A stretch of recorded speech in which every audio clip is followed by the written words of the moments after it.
Good morning friends, so welcome to the prelims booster session. आज का पहला topic है इंडिया अफगानिस्तान रिलेशंस। ये टॉपिक इंटरनेशनल रिलेशंस के लिए इंपॉर्टेंट है। तो एक हाई लेवल मीटिंग हुई है अफगान तालिबान लीडरशिप के बीच में और senior Indian officials including India के जो फॉरेन सेक्रेटरी हैं उनके बीच में। और जो है ये इंडिया और अफगानिस्तान के बीच में रिलेशंस को इम्प्रूव करने के लिए ये मीटिंग की गई है। तो इंडिया ने जो है अ, अभी तक ऑफ कोर्स बाकी कंट्रीज़ की तरह तालिबान रजीम को ऑफिशियली रिकॉग्नाइज तो नहीं किया because of its lack of inclusivity and treatment of women and girls. लेकिन फिर भी हम चाहते हैं कि सिर्फ तालिबान की वजह से इंडिया जो है अपने जो रिलेशंस हैं अफ़गान लोगों के साथ जो है वो ख़राब ना करे। और हम ह्यूमैनिटेरियन और डेवलपमेंटल नीड जो है अफ़गानिस्तान की उसको फुलफ़िल करना चाहते हैं। तो इंडियन ऑफिशियल्स जो है वो लो की कॉन्टैक्ट्स बनाकर रख रहे थे जब से जो है वो तालिबान पावर में आया अफ़गानिस्तान में। और एक टेक्निकल टीम भी जो है वो स्टेशन की गई इंडियन एम्बेसी काबुल में। ये मीटिंग हुई अफ़गानिस्तान के जो है टाइज़ ख़राब होने के बाद पाकिस्तान के साथ, क्योंकि पाकिस्तान तालिबान की कुछ एक्टिविटीज़ चल रही थी उसके अगेंस्ट पाकिस्तान ने एयर स्ट्राइक्स तालिबान के अगेंस्ट की थी। तो दुबई को एक न्यूट्रल वेन्यू की तरह चूज़ किया गया और ये पूरी जो है मीटिंग यूएई गवर्नमेंट ने फैसिलिटेट कराई थी एज अ न्यूट्रल होस्ट। ठीक है। तो ये मीटिंग जो है इंडिया का first high level bilateral engagement की तरह इसको ले सकते हैं विद तालिबान रजीम। ये सिग्नल कर रहा है एक upgrade in India official engagement. और इंडिया ने एम्फेसाइज़ किया कि जो है अफ़गान सॉइल को एंटी इंडिया टेरर ग्रुप्स के लिए एक ऑपरेशंस के लिए नहीं ऑपरेट के लिए नहीं होस्ट करने देना चाहिए। खासकर पाकिस्तान बेस्ड जो टेरर ग्रुप्स हैं लश्कर ए तैयबा और जैश ए मोहम्मद। अफ़गान साइड ने एक्नॉलेज भी किया, एक्सप्रेस किया इंडिया की सेंसिटिविटी को, इंडिया के सिक्योरिटी कंसर्न्स को। इंडिया ने जो है इवेलुएट किए डेवलपमेंट प्रोजेक्ट्स अफ़गानिस्तान में alongside ongoing humanitarian assistance. India already significant aid दे चुका है अफ़गानिस्तान को in terms of food, medicine, vaccine, earthquake relief materials. दोनों साइड्स ने एग्री किया कि ईरान के चाबहार पोर्ट को जो है वो यूज़ किया जा सकता है फैसिलिटेट करने के लिए ट्रेड और ह्यूमैनिटेरियन एड अफ़गानिस्तान भेजने के लिए। क्रिकेट के ऊपर कॉपरेशन के लिए भी जो है वो बात की गई। कहा गया कि दोनों साइड्स रेगुलर कांटेक्ट मेंटेन करेंगी अब कई लेवल पर, और ओपन रखा गया door future political level discussions के लिए भी। मिनिस्ट्री ऑफ एक्सटर्नल अफेयर्स की स्टेटमेंट ने किसी भी तरह के वुमेन राइट्स, माइनॉरिटी इंक्लूजन या ब्रॉडर ह्यूमन राइट्स के कंसर्न्स को तालिबान के जो है वो नहीं छेड़ा है अपनी स्टेटमेंट में। ठीक है। तो हुआ क्या है, क्यों इंडिया इंगेज कर रहा है? क्योंकि पाकिस्तान और तालिबान की जो है वो अब टाइज ख़राब हो चुके हैं। ईरान जो है वो अपना इंटरनली और एक्सटर्नली जो है वो ऑक्यूपाई हो चुका है। रशिया जो है वो यूक्रेन वॉर में ऑक्यूपाइड है। चाइना भी जो है इसको देखते हुए डिप्लोमेटिक टाइज बढ़ा रहा है तालिबान के साथ। और यूएस में जब ट्रम्प पावर में आ गए हैं तो वो दोबारा से एंगेज करने लगेंगे तालिबान के साथ। ठीक है। लेकिन फिर भी कुछ ना कुछ चैलेंजेस हैं, जैसे कि वहाँ पर सच में विमेन और माइनॉरिटी राइट्स के प्रॉब्लम है तालिबान रजीम के अंडर। सिक्योरिटी थ्रेट्स है इस्लामिक स्टेट जैसे ग्रुप्स के साथ की वजह से। जो है अपॉर्चुनिटीज़ ये है कि वहाँ पर स्टेबिलिटी लाना ज़रूरी है अफ़गानिस्तान में, और तालिबान खुद भी विलिंग है कि वो इंडिया के इंटरेस्ट को सेफ गार्ड करे। ठीक है। नेक्स्ट हम टॉपिक देखते हैं सोप स्टोन। ये टॉपिक साइंस एंड टेक के लिए इंपॉर्टेंट है। उत्तराखंड हाई कोर्ट ने क्रिटिसाइज़ किया है अथॉरिटीज़ को अनरेगुलेटेड सोप स्टोन माइनिंग की वजह के लिए बागेश्वर डिस्ट्रिक्ट में। कोर्ट ने सुओ मोटो एक्शन लिया है इसके अगेंस्ट। तो सोप स्टोन क्या होता है? सोप स्टोन हम स्टीटाइट को कहते हैं, जो एक सॉफ्ट मेटामॉर्फिक रॉक है जिसमें कि टैल्क आता है। ठीक है। लेकिन कुछ अमाउंट्स ऑफ क्लोराइड, डोलोमाइट और मैग्नेसाइट भी आते हैं। स्मूथ सोपी टेक्सचर होता है इसका, हीट रेजिस्टेंट प्रॉपर्टीज़ होती हैं। और इसका इंडस्ट्री में हम इसको यूज़ करते हैं, जैसे स्कल्पचर्स बनाने के लिए, काउंटर टॉप्स बनाने के लिए, सिंक्स, टाइल्स बनाने के लिए। हीट रेजिस्टेंट होता है ये, इसको हम स्टोव्स, फायर प्लेसेस और लेबोरेटरी काउंटर टॉप्स में इस्तेमाल करते हैं। फिर स्टोप स्टोन जो है इसको एक फिलर की तरह भी यूज़ किया जाता है पेपर में, कॉस्मेटिक्स में, पेंट्स में। ठीक है। सोप स्टोन इंडिया में यूज़ किया जाता है यूटेंसिल्स, हैंडीक्राफ्ट्स और आइडल्स बनाने में भी। इंडिया में जो है लार्जेस्ट प्रोड्यूसर की तरह जो है वो हम राजस्थान को मानते हैं सोप स्टोन के, जिसमें कि उदयपुर, दुर्गापुर और भिलवाड़ा रीजन्स आते हैं। उत्तराखंड में नोटेबल डिपॉजिट्स हैं बागेश्वर, पिथौरागढ़ और अल्मोड़ा डिस्ट्रिक्ट में। तमिलनाडु और कर्नाटका में स्मॉलर रिजर्व्स भी एग्जिस्ट करते हैं। सोपस्टोन माइनिंग जो है वो इन्वॉल्व करती है एक्सट्रैक्ट करना टैल्क रिच रॉक ओपन पिट और अंडरग्राउंड माइन से। ठीक है। कई तरह के कंसर्न्स जो हैं वो सोपस्टोन माइनिंग से एसोसिएटेड हैं, जैसे कि लैंड सब्सिडेंस, जो कि एक सिग्निफिकेंट इशू है। सब्सिडेंस का मीनिंग क्या होता है, मतलब कि आपका ग्राउंड अंडरग्राउंड जो मटेरियल है वो मूव हो रहा है, उसकी वजह से जो है ग्राउंड धंस रहा है अंदर। ठीक है। माइनिंग जो है लोअर स्लोप में करने की वजह से अपर स्लोप्स डिस्टेबलाइज हो रहे हैं। लोमी या फिर लूज सॉइल जो है वो और ज़्यादा इरोजन बढ़ा रही है। माइनिंग ऑपरेशंस जो है उसमें कोई सेफ गार्ड्स नहीं होते हैं खास, तो उसकी वजह से सॉइल इरोजन होता है, डिस्टेबलाइजेशन होता है, स्लोप फेलियर हो जाता है। कुछ कल्चरल कंसर्न्स भी हैं, जैसे कि कुमाऊँ बकली एक, जहाँ पर जो कि ट्रेडिशनल हाउसेज होते हैं जो सिस्मिक एक्टिविटी को रेजिलिएंट होते हैं, लेकिन फिर भी वो डैमेज हो रहे हैं क्योंकि सब्सिडेंस और मास मूवमेंट हो रही है। ठीक है। उनकी मूवमेंट जो है उसकी वजह से जो है उनकी जो फाउंडेशंस है वो अंडरमाइन हो रही हैं। तो ये स्ट्रक्चर जो है एक टेस्टामेंट है लोकल इन्वायरमेंटल और कल्चरल अडेप्टेशन को। कांडा तहसील जो है वो कल्चरली रिच है, और कालिका टेम्पल है वहाँ पर, जो कि उसमें भी सब्सिडेंस की वजह से जो है क्रैक्स डेवलप हो रहे हैं। ठीक है। नेक्स्ट हम टॉपिक देखते हैं, एम्पावर बिज इनिशिएटिव। ये टॉपिक सोशल इश्यूज़ के लिए इंपॉर्टेंट है। तो विमेन एंटरप्रेन्योरशिप प्लेटफॉर्म जो नीति आयोग का है, उसने एम्पावर बिज सपनों की उड़ान इनिशिएटिव लॉन्च किया है in partnership with new shop. ये जो है एम्पावर बिज इनिशिएटिव जो है एक पार्ट है विमेन एंटरप्रेन्योरशिप प्लेटफॉर्म का नीति आयोग के, और ये क्रिएट करना चाहता है एक रॉबस्ट रिटेल इकोसिस्टम जो एम्पावर करे विमेन एंटरप्रेन्योर्स और ड्राइव करे सस्टेनेबल ग्रोथ को इन सेक्टर में। ऑफ़र करेगा ये मेंटरशिप और कॉम्प्रिहेंसिव ट्रेनिंग। 50 पार्टिसिपेंट्स जिनकी एज 18 से 35 के बीच में है, उन्हें सिलेक्ट किया जाएगा एक ऑनलाइन एप्लीकेशन प्रोसेस के थ्रू। टॉप 20 जो पार्टिसिपेंट्स होंगे उन्हें 100% वेवर मिलेगा न्यू शॉप फ्रेंचाइजी फीस में। इस प्रोग्राम को लॉन्च किया जा रहा है विमेन के लिए दिल्ली, एनसीआर, पंजाब, राजस्थान, उत्तर प्रदेश, हरियाणा, मध्य प्रदेश और गुजरात में। ठीक है। अब विमेन एंटरप्रेन्योरशिप प्लेटफॉर्म क्या है, ये लॉन्च किया गया था नीति आयोग द्वारा 2018 में, एम्पावर करने के लिए विमेन एंटरप्रेन्योर्स को, ताकि ओवरकम हो सके इन्फॉर्मेशन एसिमेट्री। 2023 से अवार्ड टू रिवॉर्ड इनिशिएटिव भी जो है वो इसमें दिया जा रहा है। ठीक है। नेक्स्ट हम टॉपिक देखते हैं, गरुड़ाक्षी। ये टॉपिक इन्वायरमेंट के लिए इंपॉर्टेंट है। तो कर्नाटका फॉरेस्ट डिपार्टमेंट ने एक गरुड़ाक्षी नाम का ऑनलाइन एफआईआर सिस्टम जो है वो लॉन्च किया है, जिससे forest encroachments, illegal free tree felling, poaching और अनऑथराइज्ड एंट्री की जो है वो उसको डील किया जा सके। तो ये बेसिकली एक सॉफ्टवेयर है जो ऑनलाइन एफआईआर सिस्टम की तरह जो है वो मॉडल्ड है, और इससे वाइल्ड लाइफ और फॉरेस्ट क्राइम्स को रोकने का जो है वो प्रयास किया जा रहा है। तो ये इम्प्लीमेंट किया जा रहा है एक पायलट बेसिस पर Bengaluru urban, Bhadravati, Sirsi, Male Mahadeshwara wildlife sanctuary divisions of Karnataka में। ये online handling of forest crime cases को इनेबल करेगा, ऑटो जनरेट करेगा ये कई तरह के रिपोर्ट्स और कंप्लेंट्स। इसको डेवलप किया गया है in collaboration with wild life trust of India. ठीक है। नेक्स्ट हम टॉपिक देखते हैं, अनीमिया फ़ोन। ये टॉपिक आपके सोशल इश्यूज़ के लिए इंपॉर्टेंट है और साइंस एंड टेक के लिए भी इंपॉर्टेंट है। तो अनीमिया फ़ोन एक टेक्नोलॉजी है जो डेवलप की गई है कॉर्नेल यूनिवर्सिटी रिसर्चर्स द्वारा, और अब उसको ट्रांसफ़र कर दिया गया है आईसीएमआर को अपने प्रोग्राम्स में इंटीग्रेट करने के लिए। तो इस टेक्नोलॉजी को कॉर्नेल यूनिवर्सिटी यूएस द्वारा डेवलप किया गया है ताकि एक्यूरेटली, क्विकली और चीपली असेस किया जा सके आयरन डेफिशिएंसी को। अभी आईसीएमआर को ट्रांसफ़र कर दी गई है टेक्नोलॉजी ताकि वो अपने प्रोग्राम्स में इंटीग्रेट कर ले। तो आयरन डेफिशिएंसी एक लीडिंग कॉज ऑफ अनीमिया है, जो कि 50 to 70% ऑफ प्रेग्नेंट वुमेन को इंडिया में अफेक्ट करता है।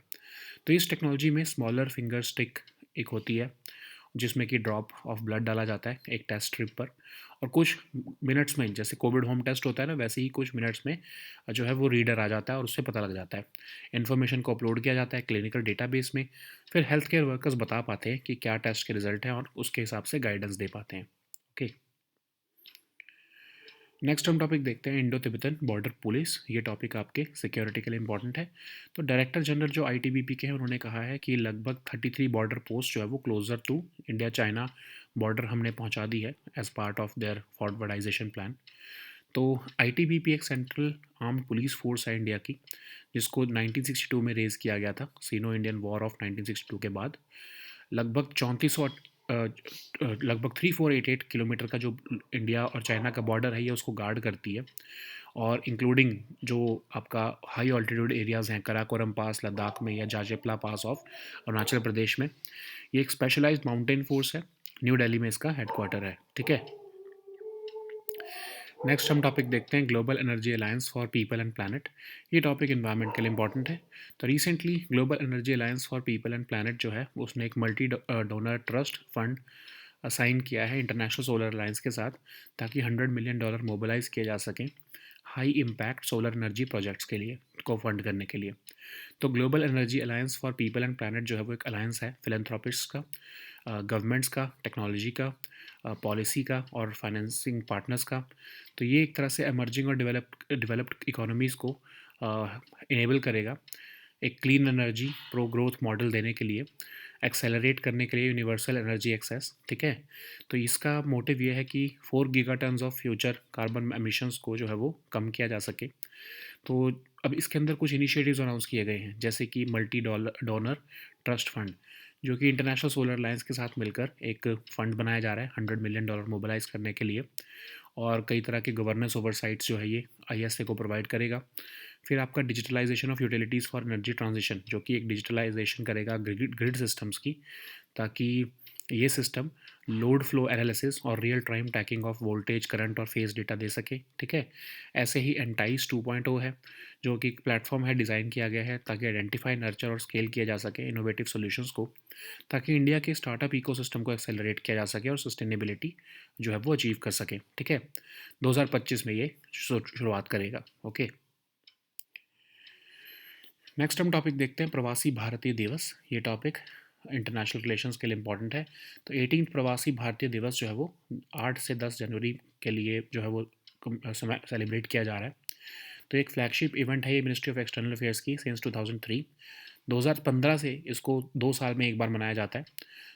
9 जनवरी को जब महात्मा गांधी जो है वो इंडिया आए थे साउथ अफ्रीका से 1915 में, उस डे को ये कमेमोरेट करते हैं। प्रवासी भारतीय दिवस के थ्रू इंडिया जो है वो इंडियन डायस्पोरा के कंट्रीब्यूशन को रिकग्नाइज़ करता है। फिर इंडियंस जो अब्रॉड में रहते हैं उनको अंडरस्टैंड करता है, इंडिया के कॉजेज़ को सपोर्ट करने के लिए जो है वो काम करता है, और एक प्लेटफॉर्म देता है ओवरसीज़ इंडियंस को कि वो गवर्नमेंट ऑफ इंडिया के साथ और लोगों के साथ जो है वो और अपने एंसेस्ट्रल लैंड के साथ कनेक्ट कर सके, ठीक है। So now let us see all these topics in English.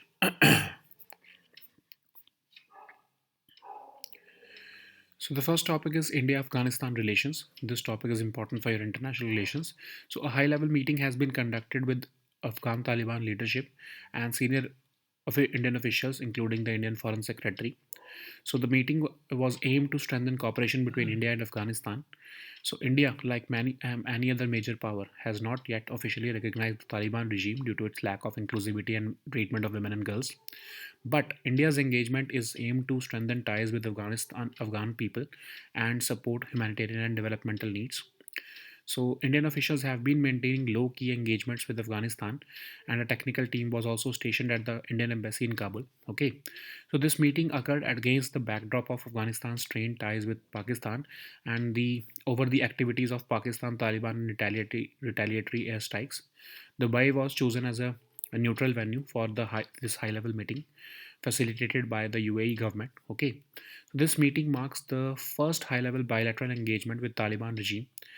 This has signaled an upgrade in India's official engagement as well. Okay, India has emphasized the importance of preventing anti-India terror groups from operating on Afghan soil. India has raised concerns about Pakistan-based terror groups which are operating in Afghanistan, and Afghan side has acknowledged and expressed sensitivity to India's security concerns. India pledged to evaluate developmental projects in Afghanistan alongside ongoing humanitarian assistance.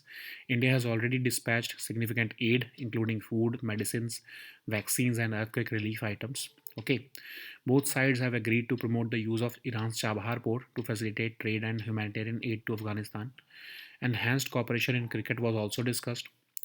The two sides also agreed to maintain regular contact at various levels, and this engagement also aims to keep the door open for future political level discussions. Ministry of External Affairs statement did not address issues like women's rights, minority inclusion, or broader human rights concerns under the Taliban regime. Okay.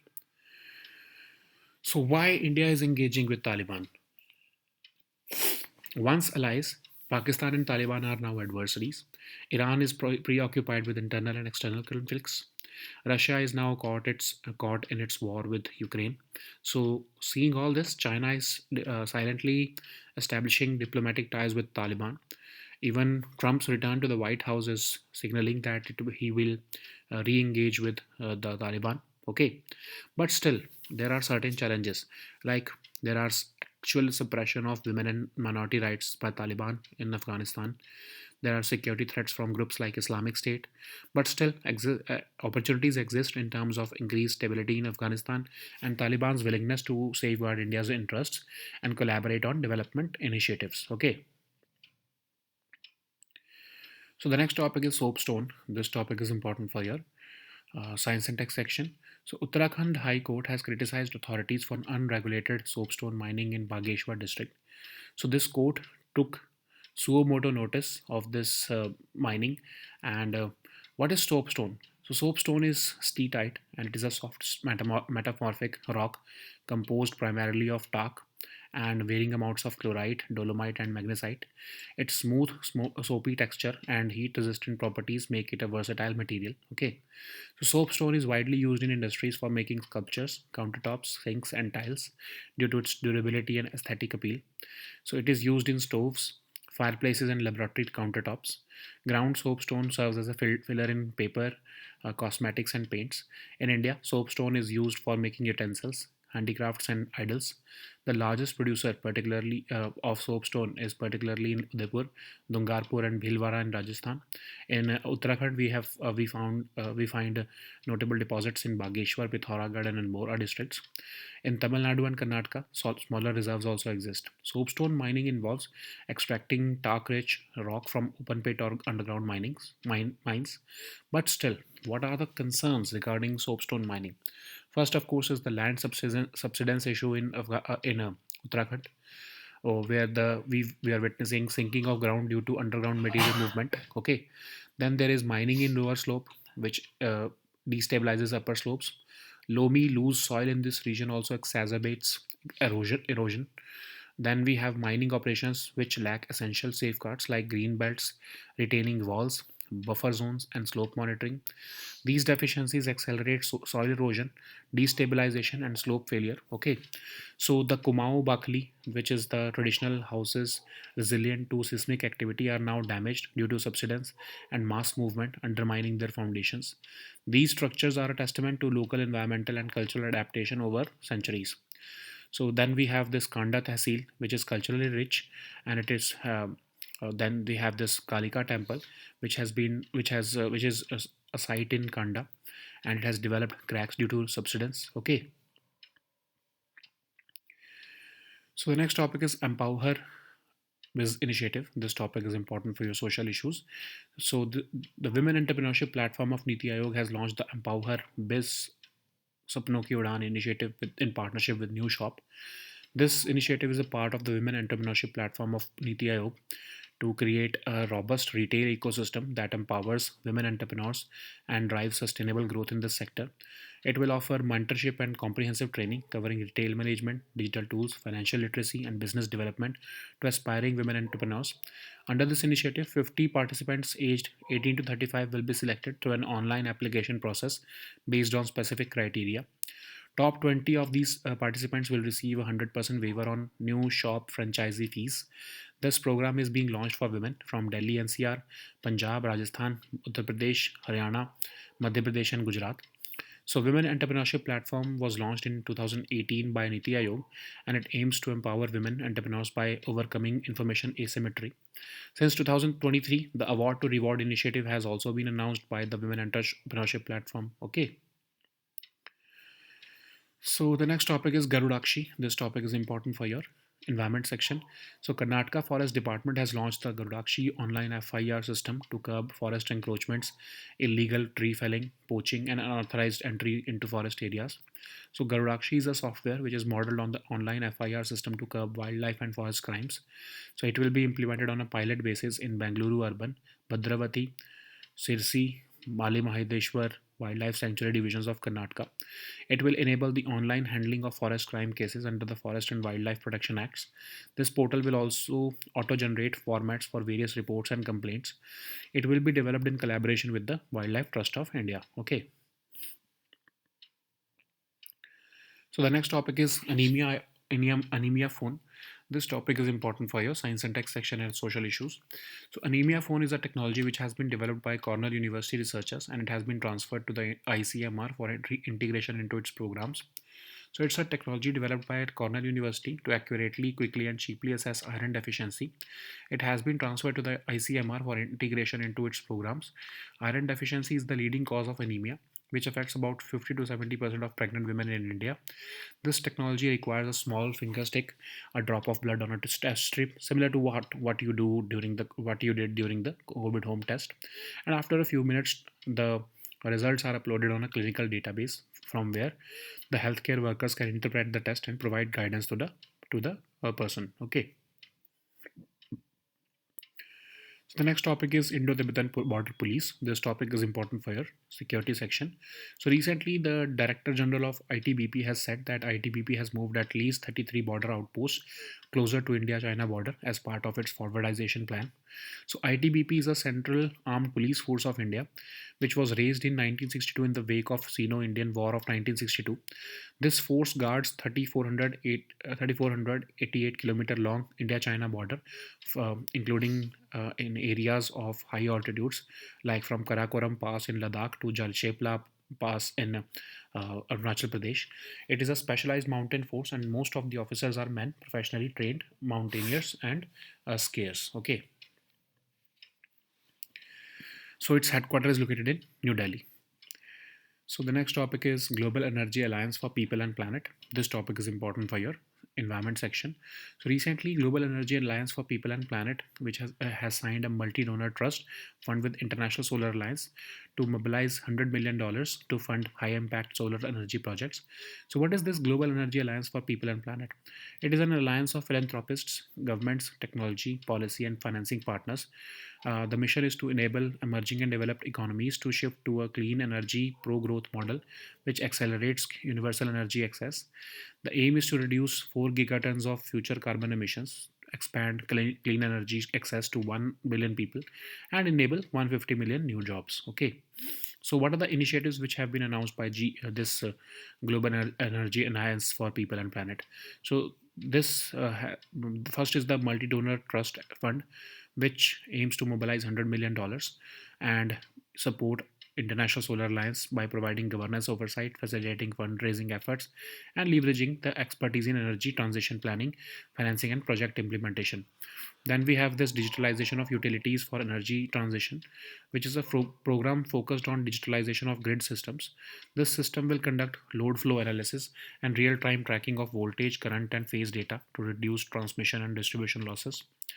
Then we have this Energy Transitions Innovation Challenge as well, which is a platform designed to identify, nurture, and scale innovative solutions that have the potential to accelerate India's startup ecosystem and help achieve its sustainability goals. So, Entice will kickstart in January 2025. Okay. So the next topic is Pravasi Bharatiya Divas. This topic is important for your international relations. So 18th Pravasi Bharatiya Divas is scheduled for 8th through 10th January 2025, which is the flagship event of Ministry of External Affairs since 2003. Since 2015, it has evolved into a biennial event. So it is held on 9th of January to commemorate the day when Mahatma Gandhi returned to India from South Africa in 1915. The primary goal of Pravasi Bharatiya Divas is to recognize the contributions of Indian diaspora to India's development, to create a better understanding of Indians abroad, to support India's causes and work for the welfare of local Indian communities worldwide, and also to provide a platform for overseas Indians to engage with the government and people of their ancestral land. Okay. So these were our topics for today. Please also download the weekly current affairs compilation from our Telegram group today. We'll meet next time with new topics. Until then, goodbye and take care.